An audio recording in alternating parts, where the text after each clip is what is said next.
It's time for ROTD Weekend.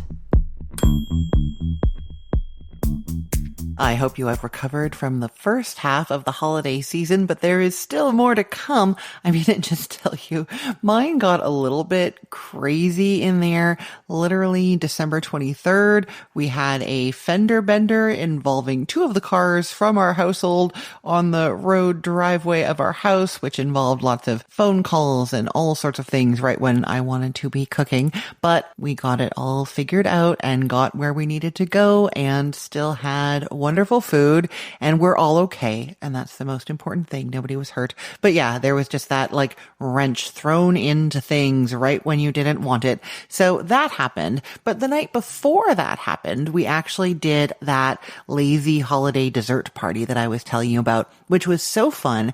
And one of the fun things that happened is while we were sitting around the fire pit later in the evening, somebody was like, I really liked that idea for that easy party. That was really fun and easy. Thank you. And I was like, yeah, I loved it. And then somebody was like, oh, I went to this other fun party that was really easy. And people started talking about these like fun party ideas they'd been to. And so I thought I would tell you about them. Maybe you need some ideas for New Year's Eve in the few days coming up or for some party in your future. So now I will tell you about them. And then after that, I am talking with Jill Silverman Hough, wine pairing expert extraordinaire, about great food pairings for champagne and sparkling wine. So we are getting all of your party needs sorted out. Okay, so before I talk to Jill, I am going to tell you about these 3 party ideas. So the one that I did last night was the easy dessert party. Basically, I ask everybody to just stop at the grocery store on their way to the house and pick up a dessert and bring that. And so everybody just has these grocery store desserts. Nobody has to wear a special Christmas sweater or bring me a bottle of wine or whatever else they're going to make. Potluck, nothing. Nobody does anything. They just bring the dessert. And then I put out like a fruit tray, a veggie tray, a cheese tray, and a charcuterie tray, crackers, and a couple of dips, hummus from the grocery store, that kind of thing. Put that all out. And then we just had some wine and beer and a cooler of soft drinks like flavored seltzers, non-alcoholic ones, and like soda and that kind of thing. And it was easy and lovely and everybody had a great time. So that was the party that I had. And then that conversation sparked somebody talking about a party that they had been to probably like last year or something that was called Dipapalooza. And basically the host supplied like veggies for dipping, some like sliced baguette and crackers, pita chips, tortilla chips, all that kind of thing. And then everybody brought a dip and you could make a dip or you could stop at the grocery store and get a dip, but it was just a big dip party and the host didn't have to do very much, just get all those dippers ready, and the guest didn't have to do very much, just make one dip or get one dip, and there was delicious food for everyone. So I thought both of those were great ideas. And then somebody totally wowed me. They went to a soup and salad party where everybody had to bring a soup or a salad and a muffin tin. And nobody explained what the muffin tin was for until you got to the party. They just said, make sure you bring a muffin tin. Anybody who's thinking about this for a second will understand what the muffin tin is for. It is so that you can put the different soups and salads into the little compartments. You use it basically like your plate and everything stays separated and you can try all the potluck soup and salads at the party. Isn't that adorable? So if you are looking for an easy party idea, definitely try one of those 3 and just take the stress off of hosting a party. Sometimes, we just want to get together. We want to be around our friends. We want to see each other. But then the actual like stress of all the work that might involve, getting your house ready, grocery shopping, making the food, all of that kind of stuff is just a lot and it can make you not want to do the party.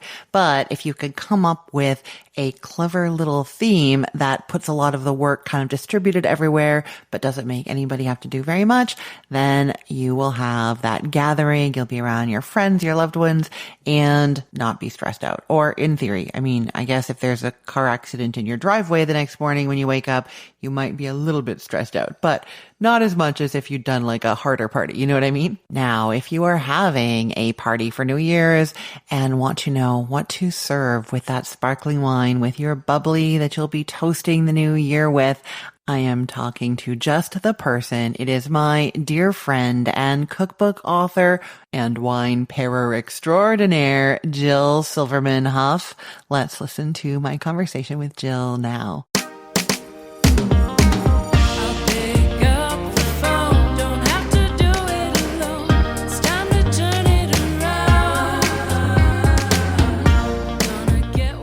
Hi, Jill. Welcome back to the show.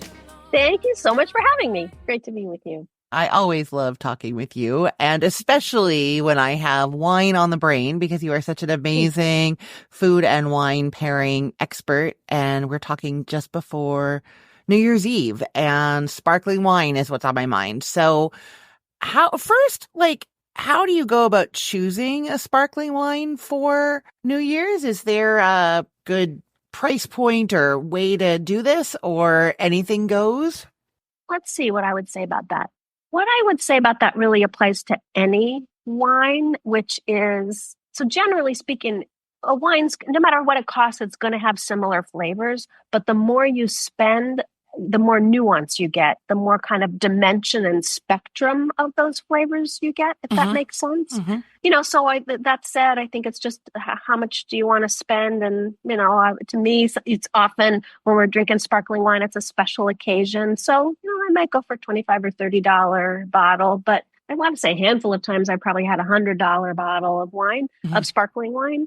But, and is there a difference? Yes, that makes sense. I also think, generally speaking, wines that cost a little more, let me put it differently, wines that are inexpensive tend to be a little bit off dry. So there might be a little sweet, which is, a little, I'm not talking about like a dessert wine, but a little. And that's not necessarily a bad thing.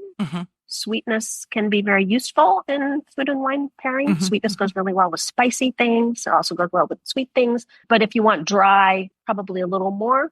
It would probably go to get beyond the $10 or $15 bottle is a good idea. And do you have any preferences between the different, there's obviously like the champagne, which is going to be more expensive almost always, I think. Prosecco, Cava, something from California where you are, or I think there's other ones too, right? Do you have preferences in there, or does it depend on what you're doing? Depends a little on my mood. It depends on what I'm going to serve it with, how I'm going to enjoy it. I think the one tip around the champagne, the expensive champagne, is one of the reasons that champagne is more expensive. Well, it's from champagne, but also it's made with a traditional method. There's lots of ways of making sparkling wine, and it's made in the traditional method. But you can buy wine that is not sparkling wine that is not champagne, and it will say on the label method champenois or method traditionnel. So it'll tell you that it's being made in that style, but it's not from Champagne. So that's a way actually to get better quality, but not have to pay what you'd have to pay for real champagne. I love that. That's a really good tip. I've seen that on the bottles before, but I think I knew what it meant, but I didn't realize that it would impact possibly the flavor of the wine. Or yeah, that makes sense. Yeah. So a lot of times, especially for New Year's, people are thinking about their sparkling wine as like for a toast or just for sipping on. But your expertise is really about the food to have it with. So you don't just have to have the sparkling wine for the midnight toast. You could have it earlier in the evening or at any point with food. Totally. And, sparkling wine is a really good food wine for a few reasons that we can talk about. But, and so there's usually a time around the holidays where I am drinking sparkling wine and eating food. And I think to myself, this is a really good food wine. Why don't I drink this more often? Right?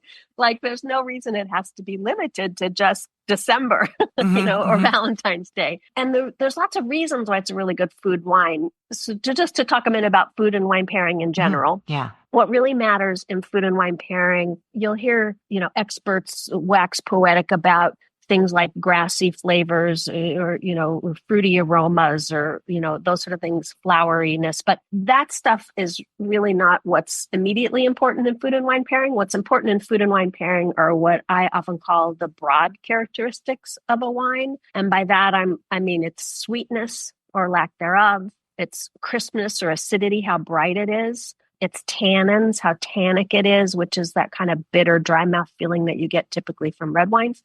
The weight of the wine, like how heavy or light it feels in your mouth. And then just the overall intensity of the wine. And once you've established those characteristics of really any wine, it always works to pair like with like. So with sparkling wine, we have something that's typically dry, although you can get it obviously in varying degrees of sweetness, but typically dry, very crisp and acidic, not particularly tannic. There's not going to be any of that going on. Pretty light in terms of its weight, and overall pretty intense, right? Just because between the crispness and the bubbles kind of make it intense, what I would call medium to high intensity.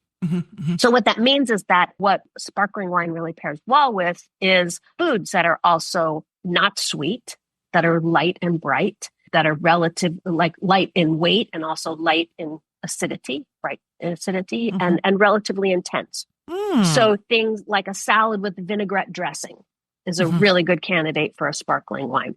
It's also a really good candidate for something like Sauvignon Blanc, a super intense white wine. So the things that will go typically with Sauvignon Blanc will go really well with sparkling wine. But the thing about sparkling, all that said, right? So like with like and its overall characteristics. The other thing about sparkling, though, is that it sparkles, right? It's got effervescence and bubbles. And that sort of opens the door to other things. Like sparkling wine goes really well with kind of creamy and rich foods too, which is sort of opposite. It's not like with like, it's kind of contrasting things, but those bubbles, imagine like you're having brie or something, and those bubbles kind of cleanse your palate and, scrub your tongue and kind of refresh you between bites of something creamy.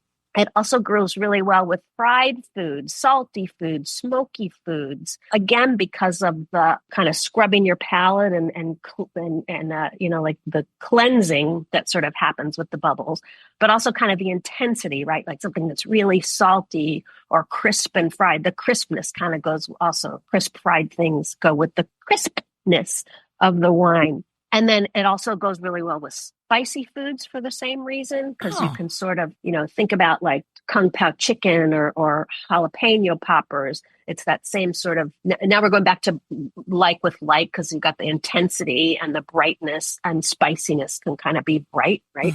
And then sort of last but not least, but important, is that it just sort of goes with a mood, right? There's one of the things about the sparkling wine, unlike any other wine, you pull it out and it's like, woohoo, right? It's like a party. And so, festive, fancy foods just sort of by definition go really well with sparkling wine. Brunch is a festive kind of meal. And I think there's also just, like what else, there's not other things you feel comfortable drinking alcohol in the morning. And so that it goes with morning thing. So there's just kind of festive, fancy, all kinds of appetizers and little bits of things, celebratory things just sort of go well with sparkling wine. One of my favorite things that I've heard about is that I was once at a food and wine pairing demonstration class, and a couple was there, and they told me that one of their favorite pairings for one of their favorite pairings in general was really, really expensive sparkling wine and really cheap pizza.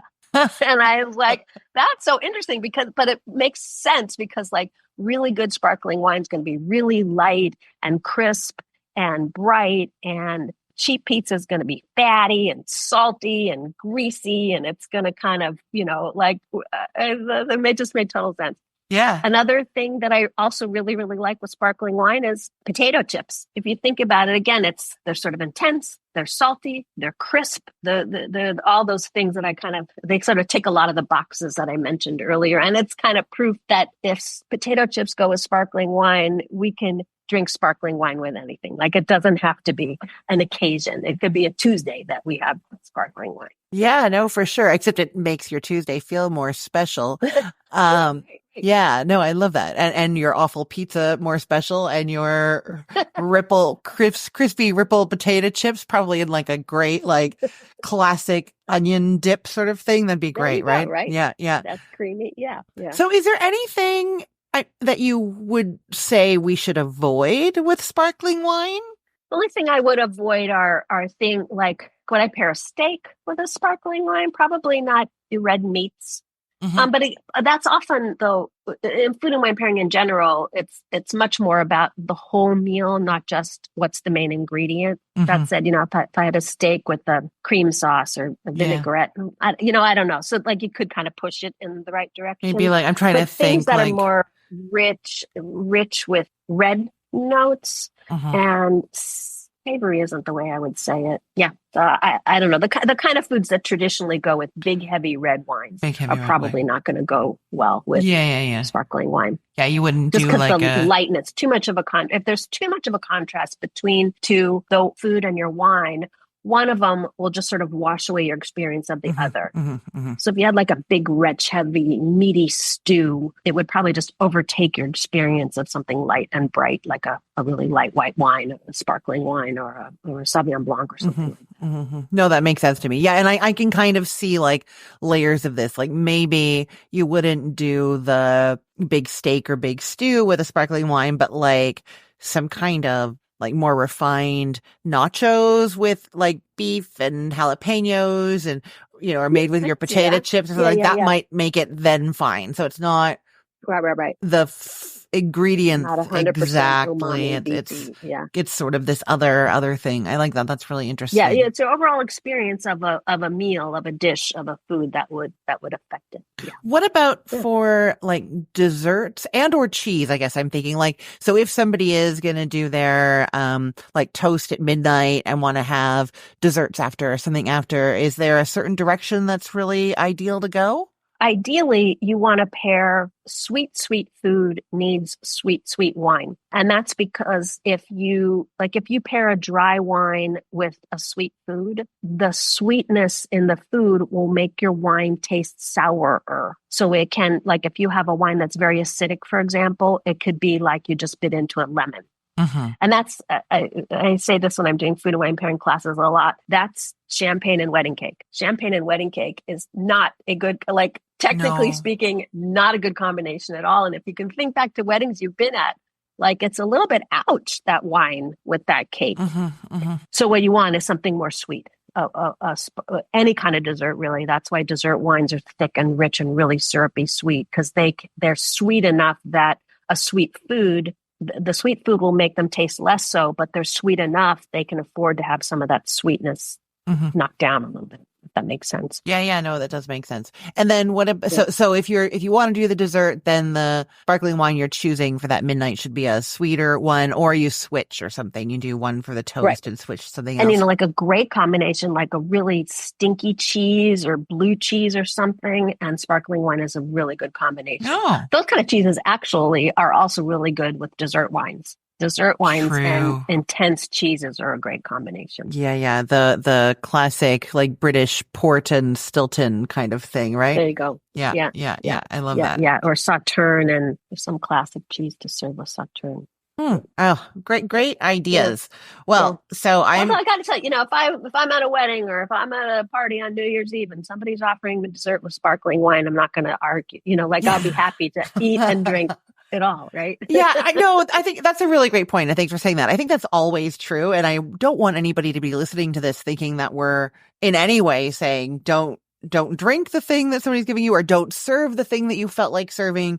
It's always good. It's more about if you are someone who likes that play or wants to try experiencing it. I know I think you've met Marty before, my boyfriend. So he doesn't really like wine at all, but we go to these fancy dinners and I often will get the wine pairing, and he's been having a lot of fun doing like he takes a sip of the wine when it's first brought and he's like, meh, because he doesn't really like wine. And then they bring whatever course is paired with it and he tries the two together and he's like, oh, that is better now. Right. And like, that's fun. There is a difference. Right. And lots and lots of times, well, actually, to your first point, absolutely. Lots of times people will say, what's your favorite wine? And I'm like, the one in my glass. Yeah. It's all good. We're eating and drinking. We're having fun with our friends. Who cares? Not critical. But this is a place to have like icing on the cake. Should you want to go, like you said, play there? That's a perfect verb for if that's where you want to play.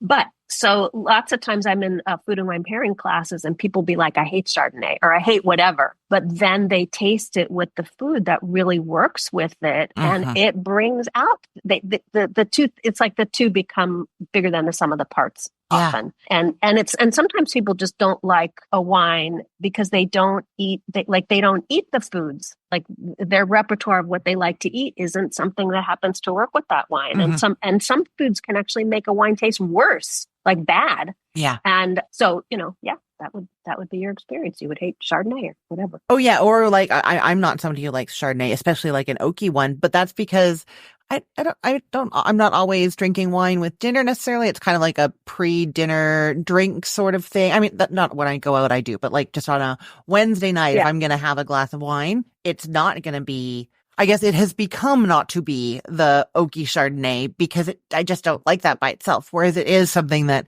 pairs wonderfully with food, just not for just sipping on while cooking. Yeah. And it's important to say also, like, to you, right? We all like, someone listening might love champagne and wedding cake, right? Like it's all there's what tends to be true, but then we all have our own palates on our own. Yeah. So totally.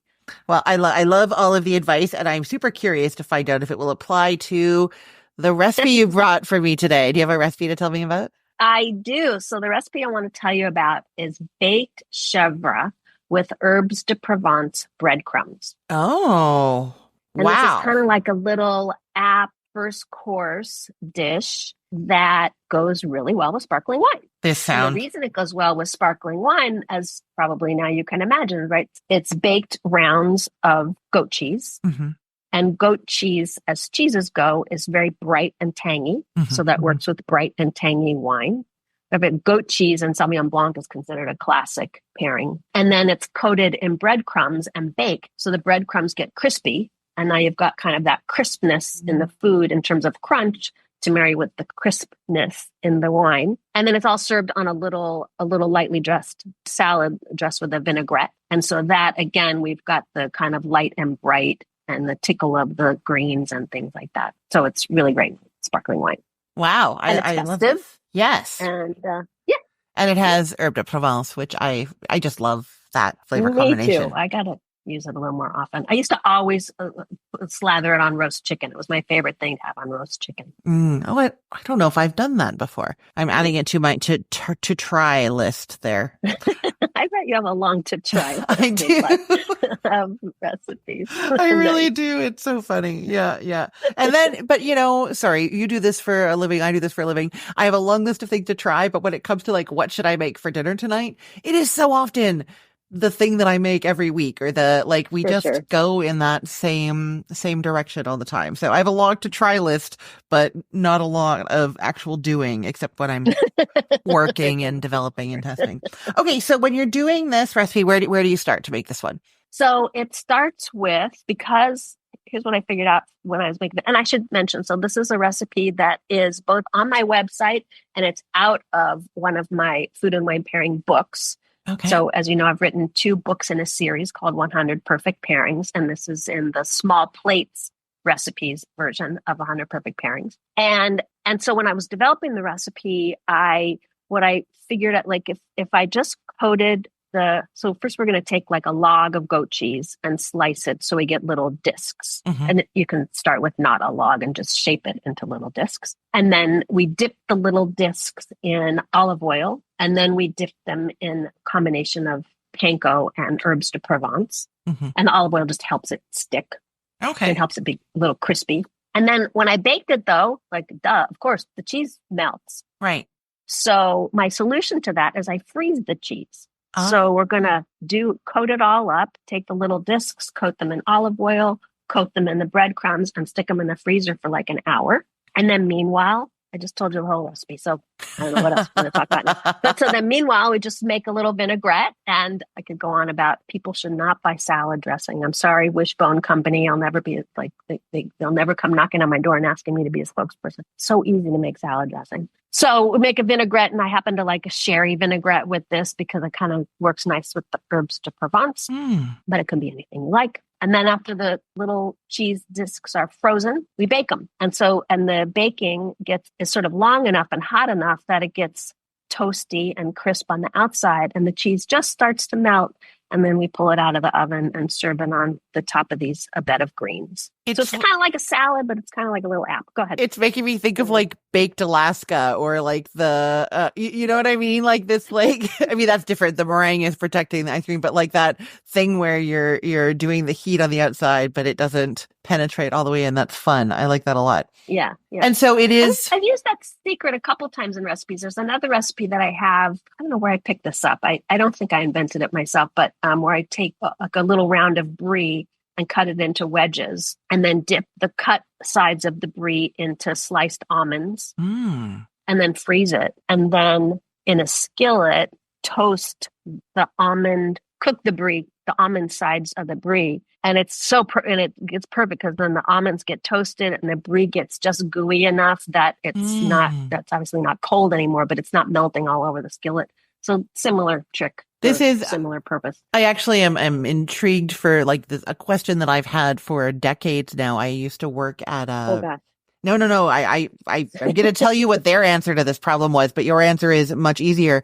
I worked at a Café Rouge in England, and they did the deep fried camembert you get, like, you know, and I was always like, how does the cheese not ooze all out of it? And they double paneed it. So it was like flour, egg, breadcrumbs, flour, egg again, and then breadcrumbs. You end up with this quite thick coating of egg and breadcrumbs on the outside, so that when it goes to the deep fryer, that seals the outside. And it's a sort of thing that, like, I've tried doing, and it's messy, and it doesn't always work, and there's cheese leaking everywhere, and I'm like, oh, I won't ever try that again, and I will freeze the cheese instead. If I had known more about cooking science, I wouldn't have ever crossed my mind. Just make a thicker coating. Yeah, but I think it worked at the restaurant because they actually had a deep fryer. I've always tried to recreate it at home in like like I'm using a skillet or something, and like it's not the same. Yeah, it doesn't work. Probably keep the heat at a really specific point. Yeah.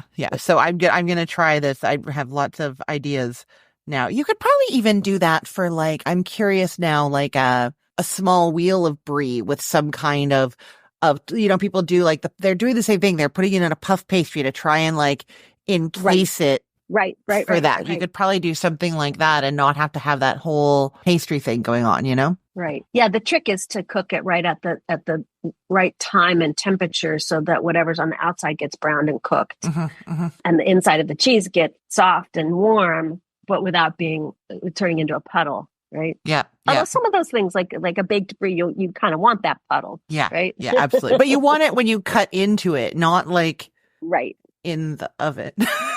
Right. Yeah. On your baking sheet. Ta-da! Yes. Love it. Well, Jill, this has been wonderful. I always love talking with you so much. Can you let people know where they can find you online if they want to get more of your wonderful ideas? Where should they go? Sure. Thanks. So they can find me online at jillhough.com. That's JILLHOUGH.com. And I'm on social media as Jill S, as in Jill Silverman Hough, HOUGH. Wonderful. Thank you so much. Thank you for having me. Happy New Year. Oh, and happy birthday. The day this goes live is your birthday. Happy birthday, Jill. You're right. I'll be opening some sparkling wine tonight, I think. Absolutely. I love it. Have a wonderful time. Thank you.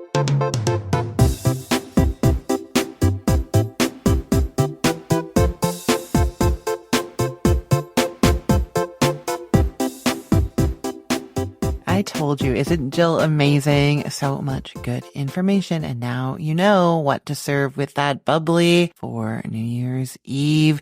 If you want to see more of Jill's recipes and check out her cookbooks, go to jillhough.com. That's JILLHOUGH.com.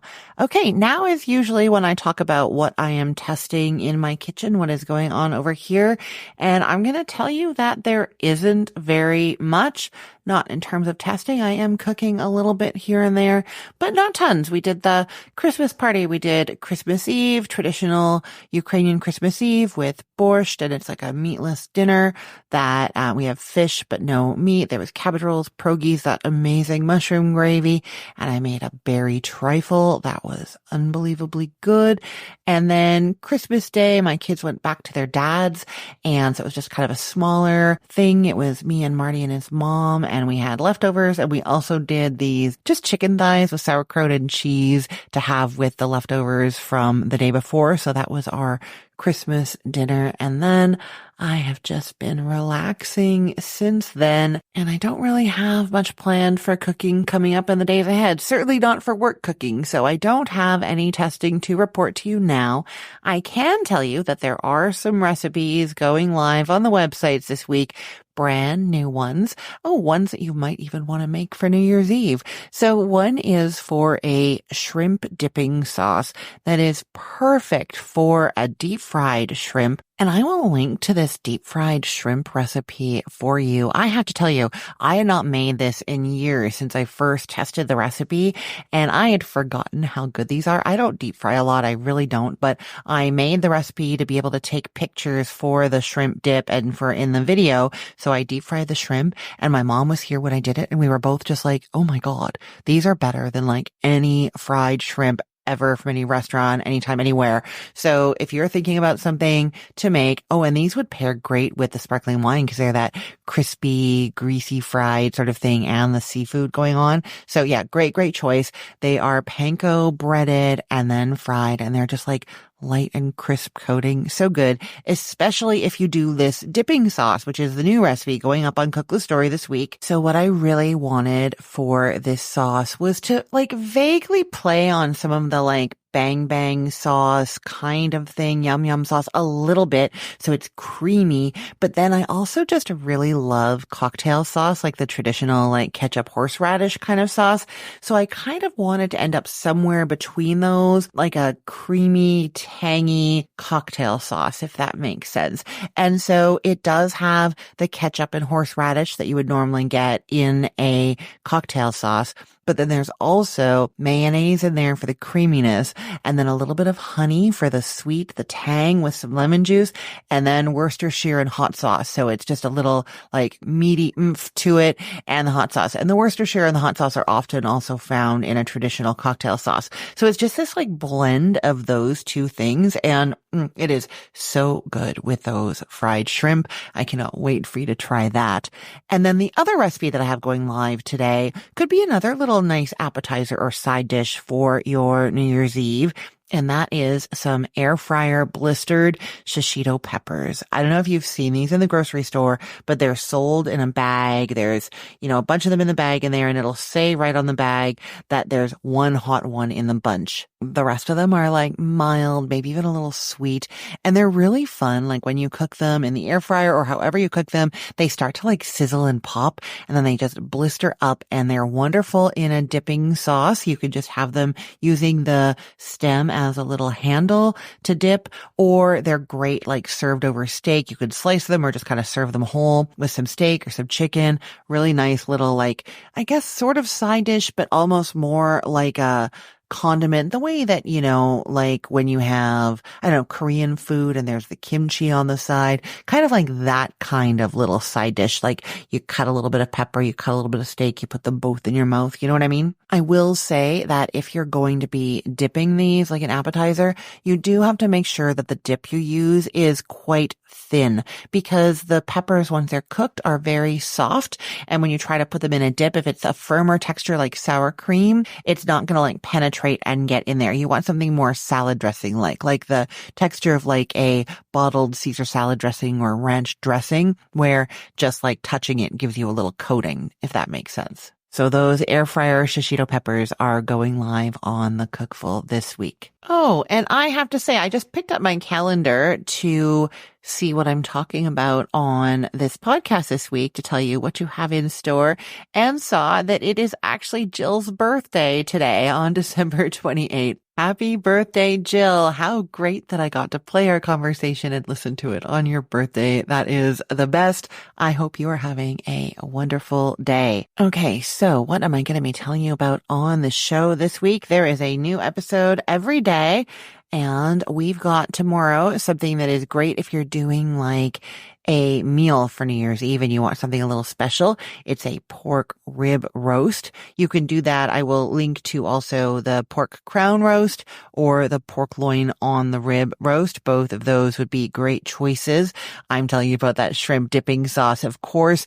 There's a cute little no-bake dessert that I just find decadent and delicious. It's like, it kind of tastes like cheesecake, but doesn't involve actually making cheesecake. It's way easy. These little cheesecake cups, I love decorating them with pomegranate seeds. Super pretty for this time of year. So I'm telling you about that. And then we are ringing in the new year with some Instant Pot collard greens. I'll be telling you about those air fryer shishito peppers and a fun little dip to round out the week. So much delicious food to look forward to, I know. Okay, I will put all the links to everything I've talked about in the show today in the show notes for this podcast episode.